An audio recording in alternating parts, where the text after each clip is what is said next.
You smell that spring air? Yeah, we're close to spring, which means we're close to those standardized tests that you guys have to take. So let's keep practicing with a reading quiz. Let me share my screen and we'll get right to it. Today's article is about a type of philosophy that um, is used in the Supreme Court. And there's a difference between judicial activism and what is called judicial restraint. With judicial review, it's literally the Supreme Court making like if somebody argues in front of the Supreme Court about whether a law violates their first right, like any sort of right that is previously established, or if it potentially might violate a prior law, the judicial department or the Supreme Court or the judiciary will make judgments on whether that law or action violates the Constitution. That literally is what judicial review is. Now, this is an article about a particular philosophy of the Supreme Court, which is called judicial activism. What you should be doing before you're even watching this video is you should have reviewed what the first paragraph is all about. And I just want to key you in on a few things. Number one, it talks about judicial activism, describing how a judge approaches or is perceived to approach judicial review. Because here's the thing about judges. They're human beings. They have different ideas about what our government should do. Some people are going to say the Supreme Court should rule based on what the Constitution says or what the founders said. And there's good sides to that, which says, we should, have a government that relies on its basic principles. We don't want to stray too far from what the founders wanted. However, there's a different group of people who might rule that, society is changing. And if you take a look at what has changed in our society since 1787, when our government as we know it and love it today was created, there's been a lot of changes. For example, technology. Look at you watching a video of a teacher teaching you something through a video. That's crazy. We have had a lot of social changes. Think about women getting the right to vote in the 1920s. Well, women were already asking to, be able to participate in government in the 1780s. So at that time, was that a very popular thing? No, it wasn't. There's been a lot of economic changes. Like a lot of you are going to grow up and work in a factory. If you were growing up in this time, you might be just growing up to work on a farm. And speaking of that, like your age, you used to be an adult, whenever you looked like an adult. Now it's, clearly 18, and now you have to take all of these tests in high school. All of that stuff is just representative that our government has to reflect also modern society. So the Supreme Court, because it does make judgments over things, have different perspectives on how the Supreme Court justice is actually going to make the decision. So this is what this article is about. Judicial activism describes how a judge approaches or is perceived to approach judicial review. Judicial review is a process. In this process, the Supreme Court examines decisions made by lawmakers or the president. The court decides whether new laws or actions are legal under the Constitution. Judicial activism refers to scenarios in which a judge rules differently from previous court rulings or constitutional interpretations. The term judicial activism has more than one definition. Some argue that a judge is a judicial activist simply by overturning a prior decision. Others counter that the main purpose of the court is to reinterpret elements of the Constitution and assess the constitutionality of laws. Therefore, such actions should not be called judicial activism at all.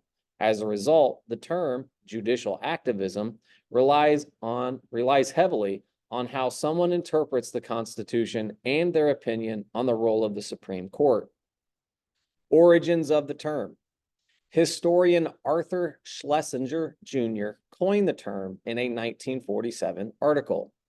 He organized the sitting Supreme Court justices into two categories. They were supporters of judicial activism and supporters of judicial restraint. The judicial activists believed that politics play a role in every legal decision. Schlesinger wrote that a judicial activist believes political choice is built into the legal system. The judicial activist knowingly uses judicial power to get certain results in society, Schlesinger wrote. According to Schlesinger, a judicial activist views the laws as changeable. They believe that law is meant to do the greatest possible social good.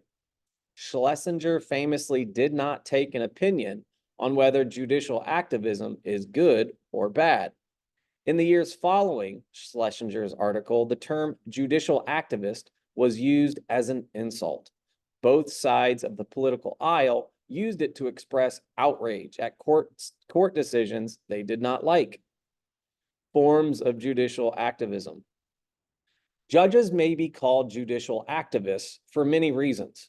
A judge might have ignored past legal rulings or struck down a law introduced by Congress. They might have deported from the model another judge used for a finding in a similar case. They may have written a judgment with a hidden motive. The Warren Court was the first Supreme Court bench to be called judicial activist. Chief Justice Earl Warren presided over the court between 1953 and 1969. During that time, the court handed down some of the most famous legal decisions in U.S. history. Brown versus examples of judicial activism. Here we go. Brown versus Board of Education in 1954 is one of the most popular examples of judicial activism. Chief Justice Warren found that segregated schools went against the Equal Protection Clause of the 14th Amendment. The ruling effectively struck down segregation. It said that separating students by race would always create unequal learning environments.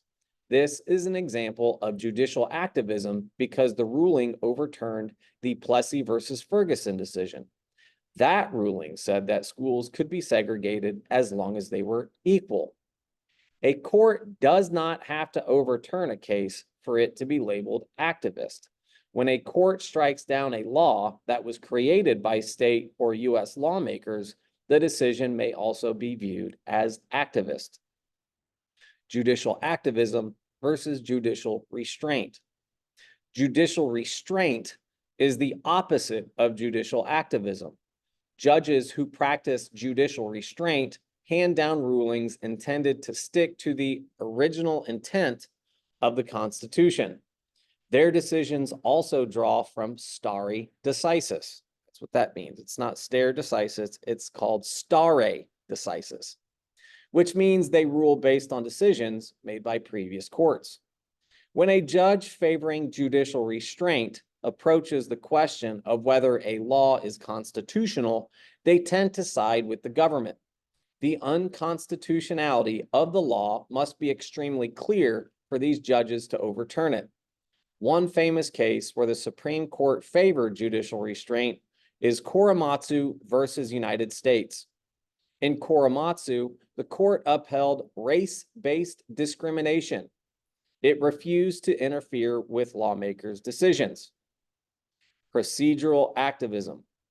Procedural activism is related to judicial activism. It is when a judge's ruling addresses a legal question outside of the legal matters directly being considered. One of the most famous examples of procedural activism is Scott v. Sanford. The plaintiff, Dred Scott, was an enslaved person in Missouri who sued his enslaver for freedom. Scott based his claim to freedom on the fact that he had spent 10 years in a non-enslavement state, Illinois.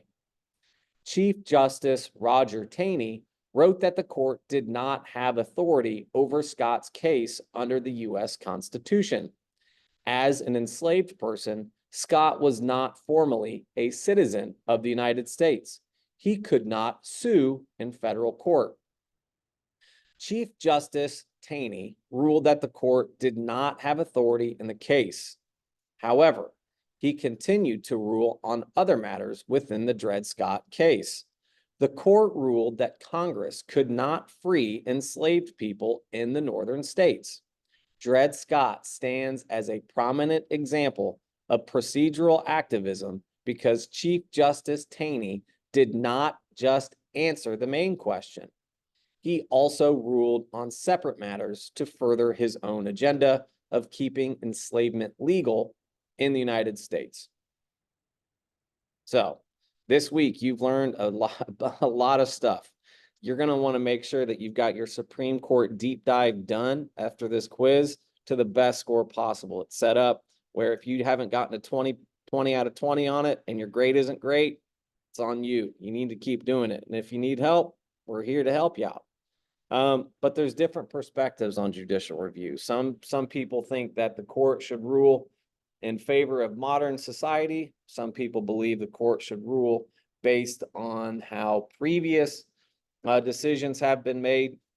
A lot of people are like, we need to go back to the founders. We need to go back to the founders. Well, guess what else you learned this week? There are different founders that had different ideas about what our government should do. Alexander Hamilton was somebody that wanted a big, strong government. And Thomas Jefferson was a guy who, equally famous, wanted a very small government that only did the things that are absolutely necessary. And the important thing moving forward is this: there is no right answer to how the Constitution should be viewed. However, you need to start developing your own interpretation of the Constitution. Have a good one and good luck in the test.